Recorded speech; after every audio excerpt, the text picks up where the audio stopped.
What's up everyone, my name is Rosendo, welcome back to my channel. We are back with another video. Today we are going to be taking a look at some DJ stuff today, some DJ concepts that I want to talk about. Now today's video is all about progression in your DJ sets, and rather how to define that in the very beginning instead of letting things get stale by making a mistake that I think a lot of DJs might make. Maybe they do, maybe they don't. But today we're going to talk about the most important track of your DJ set and why it matters, how to choose it, and where to go from there. So without further ado, let's hop into, this time, Google Docs. All right, everyone, we are reintroducing the Google Docs. Now, if for those who don't know, if you saw my last video where I was talking about DJ things, it was breaking down my open format mix where I kind of talked about why I chose each track, which I mentioned in the video that it was kind of it wasn't live, but it was kind of treated like it was live, all that stuff. That's not the point. The point is I mentioned in that video, I broke down why I chose each track. So that was a really long breakdown of that set. And and the point is in that video, I used a Google Docs sheet to break all that stuff down. We're doing the same thing today because we're taking a look at DJ things. And not only that, but in that video, that open format mix that I recorded was the first mix I posted on SoundCloud. All the other mixes I've made, I have not posted on SoundCloud because that was before I had I did not post on Mixcloud because that was before I had Mixcloud, so they're on SoundCloud. So I don't have kind of the track list all written out and on display on Mixcloud. So we're going to be looking at the Google Docs today with just the track lists of the tracks in the mixes. All right, but let's cut to the chase. Today we're going to be taking a look at 3 of my mixes, and we're going to be breaking down why the second track was the most important track in the mix and how you can use that to your advantage. Now, I've talked a lot about long-term progression in your DJ sets and why each set should have progression in one way or another. And I think that a lot of times that comes down to the first few tracks that you choose in your set, and especially the first 2 tracks that you choose. And we're going to talk about why. Now, some people might think that the first track is the most important in the set, and sure, that might be true, and that is important in one way, but I would actually argue that the second track is just as important, if not more, than the first track that you choose, because what it does is it essentially sets the pacing and the direction for the rest of your set, and it builds the foundation of the set for you to build off of throughout whatever it is, throughout 1 hour, 2 hours, 4 hours. Now, if the set's longer and it's 4 hours, maybe it doesn't matter as much, but if you're looking at a 1 hour set that you're posting online, or maybe that you're doing at a bar if you have a 1 hour set at a club, or maybe you're performing at a festival or you're headlining a festival, that's when the progression really matters so that you can make the most out of your 1 hour. So today we're going to be taking a look at 3 of my mixes. We're going to be breaking down the first 2 tracks in each individual case and discuss how those tracks in the mix and in general contribute to the progression of the set. All right, so the 3 genres we're going to be taking a look at today are going to be bass house, actually Spanish, reggaeton, and drum and bass. If you want an open format mix breakdown, you can actually check out my other video where I broke down my open format mix. I think it's pretty complete. I don't talk about the exact same things I'm going to talk about today, but I do talk about how the first 3 tracks go from medium energy to high energy back to medium. And actually the 4th one goes back down to low. And that kind of makes a difference in the mix. The same thing applies here, but we're going to be taking a look at in the context of these 3 genres. And the reason I think is nice is because these are 3 very different genres. Bass house, mid-tempo, 126, 128, 130. We're taking a look at non-EDM, we're taking a look at reggaeton and how I did my reggaeton mix.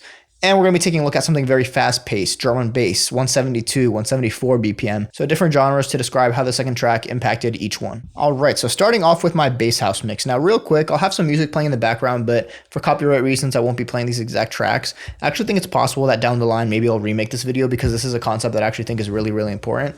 And maybe down the line, I'll actually use the tracks and just worry about copyright and monetization and throw that out the window. But that's beside the point. Today, we're just going to be taking a look at the actual tracks themselves, specifically these 2 tracks. We don't really care about the other ones, although if you haven't listened to this mix, I'll get to that in a second. But we're going to be looking at the first 2 tracks. Now, why are the first 2 tracks so important? This is the way I see it, and this is the way that I think you guys could also see the first 2 tracks in your mixes. The first track essentially sets the tone, it sets the mood, it sets to some extent the genre that you're listening to and what your set is going to sound like. So the first track, I think, is a track that should be right in the middle of the pack of your genre, not too high energy, not too low energy, something that's kind of right in the middle that sets the tone and the sounds and essentially all characteristics of the genre that you're going to be playing that set. Now, of course, you can have some variance in this. It doesn't always have to be this way. But in general, I think that's a really good place to begin. Now, the second track, in my eyes, is what sets the pacing and the direction of your set. Because if the first set already defines what you're going to be listening to, the second set tells your listeners, your audience, or whoever you're playing for, where the set's going to be going. Is it going to be going up in energy, down in energy? Is the energy going to remain the same? Where are we going? What kind of direction are we going to have in this set? Now, you might say, well, can't you just define that in the first track? Can't you just say, hey, you know what? Let's just high energy on the first track, and let's just show that crowd that we're here to have a good time. We're here to, really play some music and have some fun. And I guess you could do that, but in my eyes, the problem with that is that if you just start the first track with high energy, then the expectation is that the energy will be high the entire set. Now, maybe you can do that. Maybe some crowds will like that. Maybe that's what you like. But I think, again, that all sets should have some sort of progression, so should have some sort of direction or movement. So if you make that first track super high energy and just have it blasting right off the bat, then it's going to be really hard to introduce any tracks that are low energy, and the expectation is just going to be high energy the entire time. Again, if that's your thing, not a problem. But that's not my thing. That's not how I think people can make the most out of their sets. So that's why this video is dedicated to how to make the most out of your sets and how to introduce some progression right off the start, right off the first 2 tracks. So now that we've established that, hopefully now that maybe you can start thinking things a little bit differently, you might think, you know what, maybe I'll start experimenting with the first 2 tracks. I think that the first 2 tracks are very important. First track essentially sets the genre, defines the setting, the mood, and the second track sets the direction of the set. So let's talk about the first 2 tracks in my bass house mix. All right, now a little bit about my bass house mix. This is actually probably my favorite mix. I think it's the best mix I've made. Now, it's only about 38 minutes, I want to say, but I think the progression, the transitions, the track selection, and everything is really, really nice. So this is going to be a good place to start with. But if you haven't listened to this mix, which is what I was going to say earlier, if you haven't listened to this mix and you're a fan of bass house, I think this is a fantastic mix. I think this is probably the best mix I've made. Within reason. I mean, open format mix was like 3.5 hours, 3 hours and 40 minutes. Other mixes are generally an hour, but I think this mix is really, really good beginning to end. So in the context of this bass house mix, we started with Show Me by Interrupt. So I really like Show Me as a starting track. It's kind of right in the middle of the pack with the energy. It's not like other bass house tracks, which are super, super high energy that I really like, where the bass line is really just kind of getting to you the entire time. It's pretty sustained. It's not too chopped up either. I think it defines the bass house sound really nicely in a way that other tracks do as well. For example, the Show Me kind of bass line, the sound design behind it is somewhat, and the movement and the rhythm behind it, somewhat similar to these 2 tracks. A little bit similar to Shook. On Fire is going to be a little bit different. The bass line going to be similar to Dash Star. Similar to maybe something like I Wear House, to Bumpa, What You Want, the beat, a lot of these tracks right here. And then in the middle, you have some tracks that are a little bit more rhythmic, a little bit more chopped up, have the different type of bass house kind of vibe to them. So Show Me does a really good job of setting kind of the expectation of the music you're going to be listening to, setting the mood and the vibe of the set. Now, as far as the direction goes, we kind of interrupt things, no pun intended, we kind of interrupt things in the middle to go to Welcome to the Playhouse. And I think this works really well, and here's why. Now, initially, I had an idea of actually starting with Welcome to the Playhouse, and you can experiment with this. If you have some of these tracks, if you have this track in particular, you can experiment with this. Try starting a DJ set with Welcome to the Playhouse and see where you go from there. Because I really like the intro. It's a little bit kind of creative. If you haven't heard this track, it starts with just DJ Diesel with Shaquille O'Neal just kind of talking and has a kind of a lot of reverb, a lot of echo. But it works really well for an intro track, actually. Because it starts really empty and you hear the vocals, and then the drop just hits you really hard. But again, I urge you guys to try this on your own. The problem with that is that the drop is just really, really high energy. So if you try this on your own, and I did this as well when I was first making this mix, because I always like to choose the first track, sometimes even most likely the second track as well. If you start a track with this, you just go with that high energy right off the bat. And if you try to just keep that energy high, the second you take it down with something like On Fire, the whole mix just feels like it takes a dive bomb. So even though the intro is nice, and even though it has really nice energy, it just starts off way too hard, where you either need to maintain that energy the entire time, or the second you go down, it takes a dive bomb where it's really just becomes unsustainable and it doesn't leave you much room for progression. Now, the nice thing about bass house too is that this genre is meant for its high energy, kind of in your face bass lines. So you really want to make the most out of tracks like these. Sometimes it has really fast transitions and you're going from drop to drop. So if you just start right off the bat with something high energy, and then you're really expected to keep up that energy, versus in something a little bit, maybe something a bit more progressive, genres like melodic house or something where the energy isn't always high. If you start high, maybe it's not the end of the world. I haven't experimented with that genre too much yet, but in something like bass house, it really makes a difference, where if you just start too hard and too high with something like, if you were to start with Welcome to the Playhouse, it would be really hard to make any changes to the set without the set feeling like it took a dive bomb, especially in a genre like bass house. So what is the solution? The solution is to start with a slightly simpler track, a slightly less energetic track. Show Me, Interrupt, Perfect. Not really big on vocals either. It has just the constant chant, Show Me, and then it gets you a pretty solid drop. And when you interrupt that with something like Welcome to the Playhouse, it actually works well because it delivers that bass house energy you're looking for. But because you already established the mood would be something more constant and more a little bit more steady with Show Me, the Welcome to the Playhouse just hits harder in my opinion versus just starting straight with the track where, you know, the energy just is up here, and then you can't really take it up here because Welcome to the Playhouse is a pretty nice bass house track. It has a lot of energy to it. So overall, what this intro does is it sets up the rest of the mix nicely, where you go from Show Me to Welcome to the Playhouse. Shook is a little bit low energy. On Fire has a little bit more atmosphere to it, and it gives it a nice break. And then it just hits again really hard with Dash Star, where after we started here, went up, made our way down and down, we can just give that bass house hit with something with Dash Star, and it just works really well. So we start with that medium energy, we take it high with Welcome to the Playhouse, and we work our way down with Shook and On Fire, and it brings that energy down, which really allows you to deliver that hard hitting element of A, bass house, and B, Dash Star, right? This track has really heavy and hits the bass line really nicely. So the fact that you took it down right here, you started in the middle, you took it up to set kind of the direction to say, hey, we're bringing you high energy because this is going to be a high energy set. And then you bring it back down just to hit with more high energy on Dash Star, and then it gets pretty high energy over here. The direction works really well, and it just makes sure that you have enough movement in your set to not get stale. All right, moving on to my Spanish mix, to my reggaeton mix. Now, I already said a lot of the things I wanted to say earlier about the direction, about how the first track sets the mood and the second track sets the direction, so I don't really need to repeat myself here, so we're just going to take a look at this in the context of the mix. Now, reggaeton is also a different genre from bass house, because even in bass house, the tracks can span a big genre. You have somewhere from like 124 to, you know, 134 bass house tracks, but it's going to be a little bit harder because if you start at that, you know, 124 range, then you don't have a lot of room for in the second track to give you some high energy, which is why the bass house mix actually was a little bit more interesting, versus something like with reggaeton, where you can pretty much, it spans a wide genre, maybe anywhere from, a wide BPM, anywhere from maybe 88 to 102, 10, it might even, I can't remember if it goes down to 85 or 84. Anywhere from, let's call it anywhere from 85 to 105 on the high end. So it's not going to be as important here because you can just have the progression in the BPM, but here's not a bad place to look at it as well. Especially since it's so different from EDM, I thought it would be a good idea to introduce a different genre, especially since I mostly talk about EDM, so we can take a look at how it plays a role in a different world. All right, so here we start with Ickies and we make our way to the second track, to I Am a Remix. Now, here's the interesting thing about this.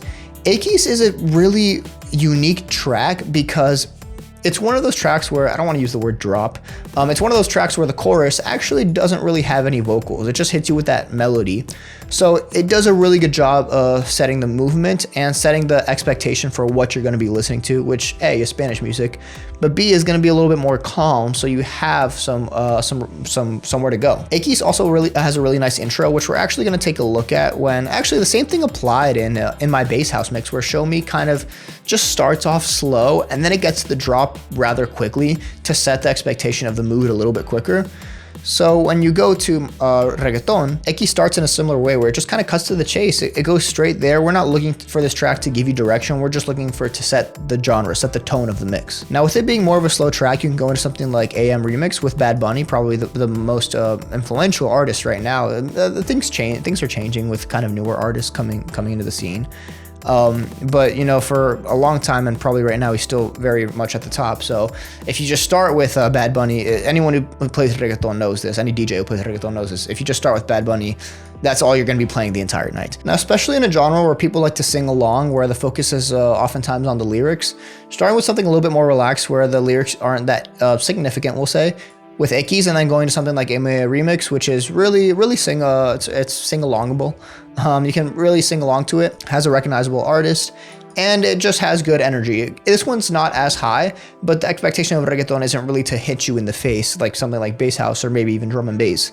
So it just the same thing applies, where it starts off kind of medium energy, in this case a little bit low, and then it takes you to the medium energy. And then it does work its way up, right? Súbelo Yonaguni is probably one of the more popular and recognizable, sing-alongable, the word we just invented, tracks. And then the difference is that over time, it just picks up in BPM. So we don't really need to worry about messing around too much here. Unlike in bass house, where the expectation is really to hit you, so you need to set that direction very carefully. Here we can just start the whole track, or sorry, the whole mix kind of slow, and then work our way up. Either way, we do the same thing, where we start with something not too recognizable. Well, Ickies is recognizable, but it doesn't really have the same attention to, you know, the lyrics and the sing-along factor like something like a lot of these other tracks do. It sets the tracks, it sets the start of the mix nicely to work your way up to these more sing-alongable tracks, especially something like this, and then with a little bit more rhythm as you work your way up, and then we hit you with some old school reggaeton kind of at the end. But that's a whole different story. So overall, something similar, but again, in a genre like this, it won't matter too much, but I still wanted to break it down so we can talk about something that isn't EDM for all you non-EDM DJs out there. Now, real quick, I want to mention just one more time what I mentioned earlier, that if you're not an EDM DJ and you're watching this video, highly recommend you check out my open format mix breakdown where I talk about something very similar. And the same thing applies there, where even if I did a 3.5 hour mix or so, almost 4 hours, I think it was 340. You can really just look at the first 2 tracks and I talk about how it sets the tone for the rest of the track. Again, I already broke it down, so I don't want to break it down again. It would just be adding a little bit more to what I already said. But real quick to summarize, just starting that first track at medium energy, second track high, back to medium, back to low, and working your way up and down, I think can play a really big role in genres that are not EDM. And a lot of times genres that don't expect to hit you in the face, like aggressive genres like bass house, drum and bass. I don't know too much about mixing dubstep, but one day I'll make a dubstep mix and see how I apply my progression to that. So stay tuned for that, but that's not in the foreseeable future right now. All right, finally, we'll be taking a look at my drum and bass mix. Now, I think this is also a nice one because it's just a completely different genre. It has a similar type of energy as bass house, although it's like 50 BPM faster, but it's just so different from a lot of other genres like open format, like reggaeton, even something like bass house or something like tech house, which is still very consistent in energy.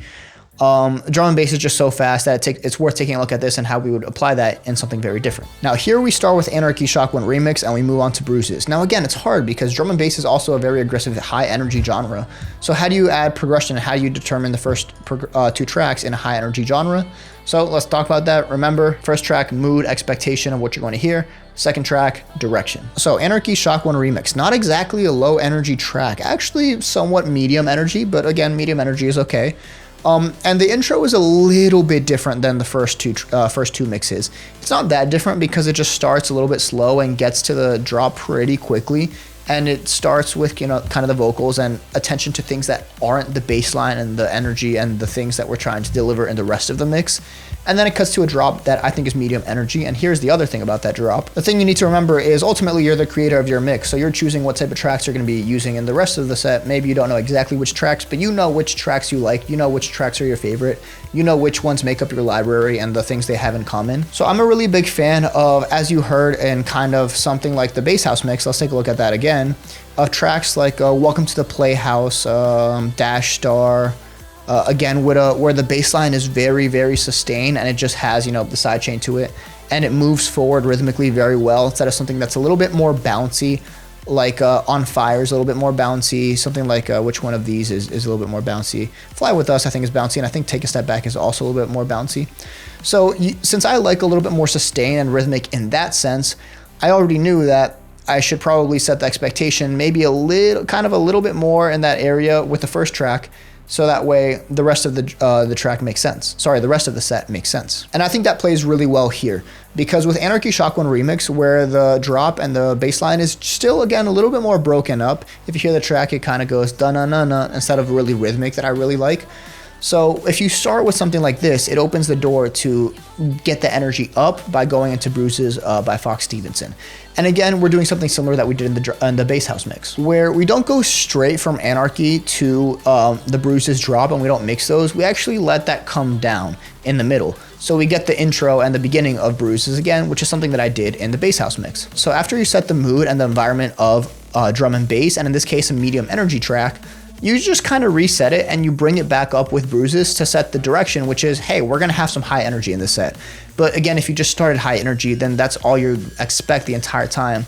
And the second track, if you bring it down, well, then the direction of the set is just going to be down. Or if you keep it high energy, then the direction is just high energy the entire time. So by resetting the track, kind of like we did in the bass house mix, by bringing it back down and then back up for Bruises, we're setting the expectation that this will be a high energy set without doing that at the first track and jeopardizing the rest of your set. So again, as far as the bass lines go, Bruises is a little bit more sustained and rhythmic in the way that I like, with a lot of tracks like one of these two, I can't remember which one, I always get these two mixed up. Something like a lot of these tracks down here, Holding On, even Lightspeed are pretty high energy in that sense. And because in here we're not mixing house, we're mixing drum and bass, and you're going pretty fast from drop to drop, you set the direction with the high energy expectation in the second track, and you can actually sustain that for quite a bit. And then I think you bring it down probably somewhere over here. But when you set that direction in the second track, it's nice because you can kind of work off that high energy for a few tracks before you eventually bring it back down. But since we already set the direction with these first 2 tracks, then when the energy is high for an extended period of time, it doesn't really matter because we set the direction already. We already know that we're gonna move our way up and down, and that we're gonna have a pretty high energy set, but we have movement, we have room to move up and down and to make sure things don't get stale. So again, with something like this where the BPM is pretty consistent the entire time, even in the bass house mix, the BPM moves its way up and then you kind of end in a lot higher BPM than you did earlier. With drum and bass, it's even more important because the BPM is pretty consistent the entire time. So giving yourself room to move up and down and setting the expectation of medium energy to high energy, and then maybe maintaining that high energy and giving yourself room to go back down, and even just kind of changing the sound you're listening to a little bit by making sure we don't define something super rhythmic and then go into, something super sustained and then go straight into something, another thing that's super sustained. It gives you room to mess around with other types of, kind of sounds in drum and bass, such as hackers. Even right here, this is a very different type of drum and bass sound. So it's nice to break those up by making sure you don't choose 2 starting tracks that are A, pretty similar in energy, and B, pretty similar in kind of sound design and their characteristics. All right, and that's about it that I had to say about all those mixes. Again, the big takeaway there is that if you can start looking at your DJ sets like this, you can experiment with this. Again, I'm not saying this is a solution. I'm not saying this is what you have to do. And I'm not saying that every single DJ should do this or would enjoy doing this, but give this a shot. Start thinking about your first 2 tracks and how they play a role for the rest of your set, and specifically how they set a direction for the rest of your set. So real quick recap, the way you can start looking at these things is where the first track pretty much sets the genre and the type of music you'll be listening to. For instance, in the bass house mix, we have Show Me, which kind of has that rhythmic, sustained bass line, but not as super aggressive as other tracks. So the first track sets the mood and essentially the genre that you're going to be listening to, while the second track sets the direction for your sets. So a perfect way of looking at this: first track, low or medium energy; second track, high energy, or whatever it is you want to deliver in your set. If you want to make it pretty sustained, you can. I just don't think it would be a good idea for something as, as high energy as bass house or drum and bass to start with the first track high energy and then also go to the second track high energy, because that's just the expectation you're setting for the entire set. So when you want a high energy set with something like bass house or something like drum and bass, and I'm sure this applies to other genres. Again, I will make, mixes for things like dubstep, things like mid-tempo bass, and other genres that are to be pretty aggressive, and we'll see how that fans out. Maybe in the future I'll make a video saying, hey, I was wrong, but we'll see. So if you want your set to have high energy, again, this even applies in the open format mix where I did the same thing. It's going to be a good idea to start your first track a little bit lower and then move up on your second track. Again, first track sets the mood, second track sets the direction. All right, and that is about it. Thank you guys so much for watching. Let me guys know if you have any thoughts or questions in the comments. Let me know if you agree, disagree, how you guys like to start your sets, if you think the same way, if you think a completely different way, or any advice that you guys may have for having progression in your DJ sets. But once again, thank you for watching. Don't forget to like and subscribe for more videos, and I will see you guys next time.